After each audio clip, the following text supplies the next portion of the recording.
আজি আমি আলোচনা কৰিম অসমৰ বিভিন্ন কম্পিটিটিভ এক্সামত আহিব পৰা সম্ভাৱ্যমূলক সাধাৰণ জ্ঞানৰ কিছু প্ৰশ্ন আৰু উত্তৰ।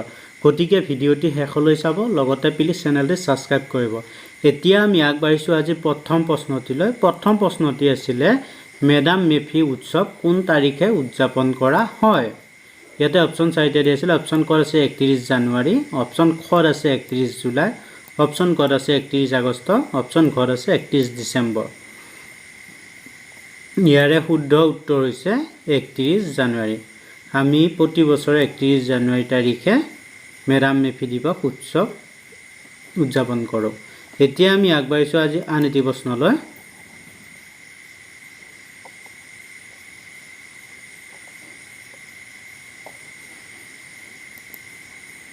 অসম আৰক্ষী দিৱস কেতিয়া পালন কৰা হয়?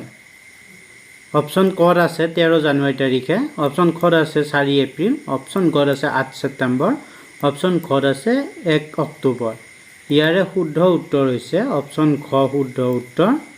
আমি 1 অক্টোবৰ তাৰিখে অসম আৰক্ষী দিৱস পালন কৰোঁ। এতিয়া আমি আগবাঢ়িছোঁ আজি আন এটি প্ৰশ্নলৈ। অসমৰ কোনখন জিলাক প্ৰথম ধঁপাতমুক্ত জিলা হিচাপে ঘোষণা কৰা হৈছে? ইয়াৰে অপশ্যন চাৰিটা দিয়া হৈছিলে। অপশ্যন ক আছে কৰিমগঞ্জ, অপশ্যন খ আছে কামৰূপ মেট্ৰ', অপশ্যন গ আছে যোৰহাট, অপশ্যন ঘ আছে গোলাঘাট। ইয়াৰে শুদ্ধ উত্তৰ হৈছে অপশ্যন গ শুদ্ধ উত্তৰ যোৰহাট। অসমৰ যোৰহাট জিলাক প্ৰথম ধঁপাতমুক্ত জিলা হিচাপে ঘোষণা কৰা হৈছে। এতিয়া আমি আগবাঢ়িছোঁ আজি আন এটি প্ৰশ্নলৈ। কোন চনত বড়ো সাহিত্য সভা গঠন বা প্ৰতিষ্ঠা হৈছিল? অপশ্যন ক আছে 1952 চনত, অপশ্যন খ আছে 1956 চনত, অপশ্যন গ আছে 1959 চনত, অপশ্যন ঘ আছে 1978 চনত। ইয়াৰে শুদ্ধ উত্তৰ হৈছে অপশ্যন ক শুদ্ধ উত্তৰ। 1952 চনত বড়ো সাহিত্য সভা প্ৰতিষ্ঠা হৈছিল। এতিয়া আমি আগবাঢ়িছোঁ আজি আন এটি প্ৰশ্নলৈ। অসমীয়া ছবি শকুন্তলা কোনে পৰিচালনা কৰিছিল? ইয়াতে অপশ্যন চাৰিটা দিছে। অপশ্যন ক আছে ভৱেন্দ্ৰনাথ শইকীয়া, অপশ্যন খ আছে ডক্টৰ ভূপেন হাজৰিকা, অপশ্যন গ আছে বিদ্যুৎ চক্ৰৱৰ্তী, অপশ্যন ঘ আছে জ্যোতিপ্ৰসাদ আগৰৱালা। ইয়াৰে শুদ্ধ উত্তৰটি হৈছে অপশ্যন খ শুদ্ধ উত্তৰ। ডক্টৰ ভূপেন হাজৰিকাই শকুন্তলা ছবিখন পৰিচালনা কৰিছিল। এতিয়া আমি আগবাঢ়িছোঁ আজি আন এটি প্ৰশ্নলৈ।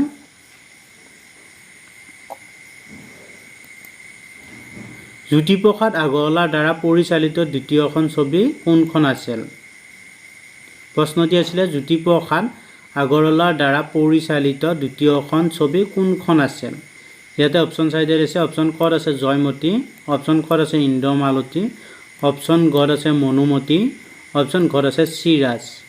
ইয়াৰে শুদ্ধ উত্তৰ হৈছে অপশ্যন খ শুদ্ধ উত্তৰ ইন্দ্ৰমালতী। জ্যোতিপ্ৰসাদ আগৰৱালাৰ দ্বাৰা পৰিচালিত দ্বিতীয়খন ছবি হৈছে ইন্দ্ৰমালতী। এতিয়া আমি আগবাঢ়িছোঁ আজি আন এটি প্ৰশ্নলৈ।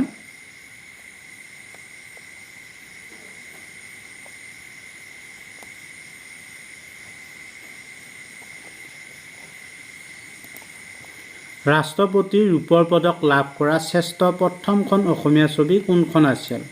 ইয়াতে অপশ্যন চাৰিটা দিয়া হৈছিল। অপশ্যন ক আছে পূবেৰুণ, অপশ্যন খ আছে শকুন্তলা, অপশ্যন গ আছে মণিৰাম দেৱান, অপশ্যন ঘ আছে ৰঙা আৰক্ষী।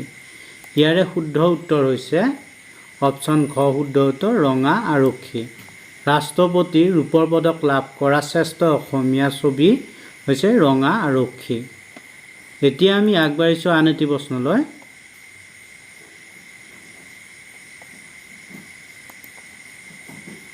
কোন বছৰত অসমীয়া চলচ্চিত্ৰ হালধীয়া চৰায়ে বাও ধান খায় ছবিখনে আন্তৰ্জাতিক চলচ্চিত্ৰ মহোৎসৱত ৰূপ আৰু ব্ৰঞ্জৰ বঁটা লাভ কৰে?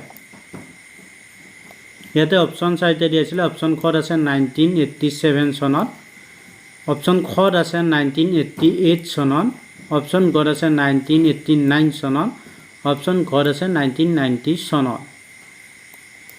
ইয়াৰে শুদ্ধ উত্তৰ হৈছে অপশ্যন খ শুদ্ধ উত্তৰ 1988 চনত হালধীয়া চৰায়ে বাও ধান খায় ছবিখনে আন্তৰ্জাতিক চলচ্চিত্ৰ মহোৎসৱ ৰূপ আৰু ব্ৰঞ্জৰ বঁটা লাভ কৰিছিল। এতিয়া আমি আগবাঢ়িছোঁ আজি আন এটি প্ৰশ্নলৈ। জানু বৰুৱাৰ পৰিচালনা কৰা প্ৰথম ছবিখনৰ নাম কি আছিল? অপশ্যন ক আছে ফিৰিংগুটি, অপশ্যন খ আছে পাপৰি, অপশ্যন গ আছে অপৰূপা, অপশ্যন গ আছে বোনানি। ইয়াৰে শুদ্ধ উত্তৰ হৈছে অপশ্যন গ শুদ্ধ উত্তৰ অপৰূপা। জানু বৰুৱাৰ দ্বাৰা পৰিচালিত কৰা প্ৰথমখন ছবি হৈছে অপৰূপা। এতিয়া আমি আগবাঢ়িছোঁ আজি আন এটি প্ৰশ্নলৈ। সংগীত নাটক একাডেমী বঁটা লাভ কৰা প্ৰথম অসমীয়া মহিলা কোন আছিল? অপশ্যন ক আছে সুদক্ষিণা শৰ্মা, অপশ্যন খ আছে অনুপমা ভট্টাচাৰ্য, অপশ্যন গ আছে প্ৰতিমা পাণ্ডে বৰুৱা, অপশ্যন ঘ আছে আইদেউ সন্দিকৈ। ইয়াৰে শুদ্ধ উত্তৰ হৈছে অপশ্যন গ শুদ্ধ উত্তৰ প্ৰতিমা পাণ্ডে বৰুৱা। সংগীত নাটক একাডেমী বঁটা লাভ কৰা প্ৰথম অসমীয়া মহিলা হৈছে প্ৰতিমা পাণ্ডে বৰুৱা। এতিয়া আমি আগবাঢ়িছোঁ আজি আন এটি প্ৰশ্নলৈ। ৰজনীকান্ত বৰদলৈৰ প্ৰথম উপন্যাসখনৰ নাম কি আছিল? অপশ্যন ক আছে নিৰ্মল ভকত, অপশ্যন খ আছে মিৰি জীয়ৰী, অপশ্যন গ আছে মনুমতী, অপশ্যন ঘ আছে দন্দুৱাৰ দোষ।